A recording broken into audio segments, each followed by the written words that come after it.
നമസ്കാരം വിസിഡി. ഇതൊരു Bajaj Pulsar 125 B6 നമ്മുടെ ഇലക്ട്രോണിക് കാർബറേറ്റർ ഉള്ള വണ്ടിയാണ്. ഈ വാഹനത്തിൻ്റെ കാർബറേറ്റർ കംപ്ലൈൻ്റ് ആണ്. അപ്പം അത് മാറാൻ വേണ്ടിയിട്ടാണ്. ഇതിൻ്റെ ഈ വെല്ലോയി കാര്യങ്ങളൊക്കെ പൊട്ടിക്കിടക്കണതാണ്. അപ്പോൾ ഇതെങ്ങനെയാണ് അഴിച്ച് തിരിച്ച് റീസെറ്റ് ചെയ്യുന്നത് എന്നുള്ളത് ചോദിക്കാം. പല ആളുകൾ നേരിട്ടും അല്ലാതെയും വിളിച്ച് ചോദിക്കാറുണ്ട്. അപ്പോൾ അറിയാത്ത ആശാന്മാർക്ക് വേണ്ടി മറ്റ് നമ്മുടെ പൾസർ 150, 180 അതിനെയൊക്കെ അപേക്ഷിച്ചിട്ട് നമുക്ക് ഇതങ്ങനെ സിമ്പിളായിട്ട് ഊരിയെടുക്കാം. ഇതൊക്കെ തിക്കി പറിച്ചൊക്കെ വലിച്ചു പറിച്ചൊക്കെ ഊരിയെടുക്കാം. പക്ഷെ എന്നാലും തിരിച്ച് ഫിറ്റ് ചെയ്യണമെന്നുണ്ടെങ്കിൽ ഇത്തിരി കഷ്ടപ്പാടാണ്. അതിനെന്തൊക്കെ കാര്യങ്ങളാണ് ചെയ്യേണ്ടതെന്നുള്ളത് നമുക്ക് നോക്കാം.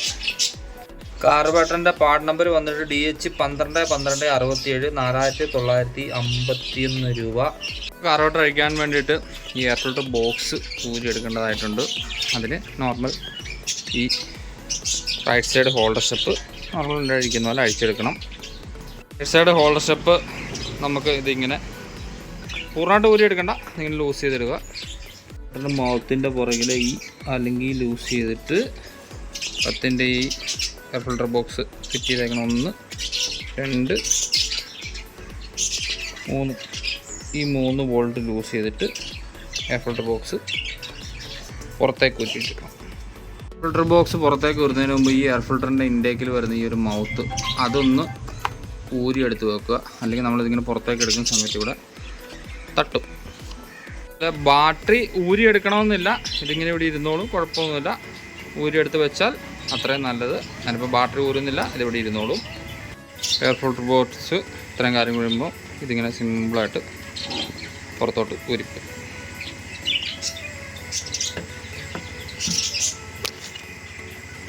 ഇനി നോർമൽ കാർബറേറ്റർ ഊരിയെടുക്കുന്ന പോലെ ഈ ലെഫ്റ്റ് സൈഡിൽ കൂടെ ഊരിയെടുക്കണം, ശ്രദ്ധിക്കുക. അപ്പുറത്തെ സൈഡിൽ കൂടെ അവിടെ അത് തട്ടും, ഊരിയെടുക്കാൻ നമുക്ക് ബുദ്ധിമുട്ടാവും. ഈ ലെഫ്റ്റ് സൈഡിൽ കൂടെ ഇങ്ങനെ നോർമൽ ഊരിയെടുക്കുന്നവർ ഊരിയെടുക്കും.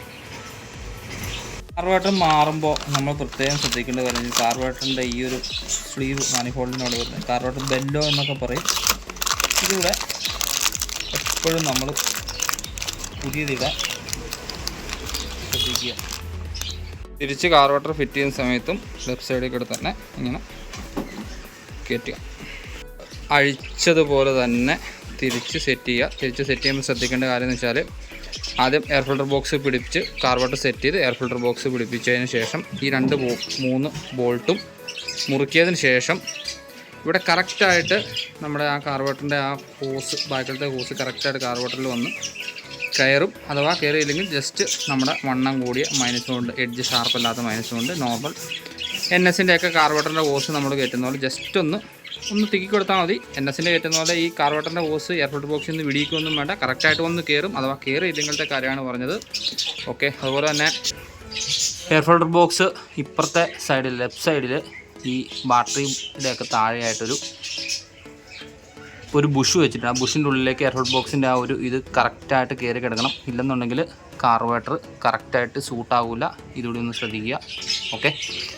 ഈ ഒരു രീതിയിലാണ് ഇതേപോലുള്ള ഇവിടെ ഈ ഇൻബിൽഡായിട്ട് തന്നെ ഇതിൻ്റെ ഇത് വരുന്ന കാർബറേറ്റർ ഫിറ്റ് ചെയ്യുന്ന ആ ഒരു ഫ്ലാഞ്ച് വരുന്ന ഇതിൻ്റെയൊക്കെ പ്രത്യേകിച്ച് നമ്മുടെ ഈ പുതിയ മോഡൽ വാഹനങ്ങളുടെയൊക്കെ കാർബറേറ്റർ അഴിക്കുകയും തിരിച്ച് ഫിറ്റ് ചെയ്യേണ്ടത് മറ്റ് വാഹനങ്ങളെ അപേക്ഷിച്ച് ഇച്ചിരി പാടാണ് അഴിക്കാൻ.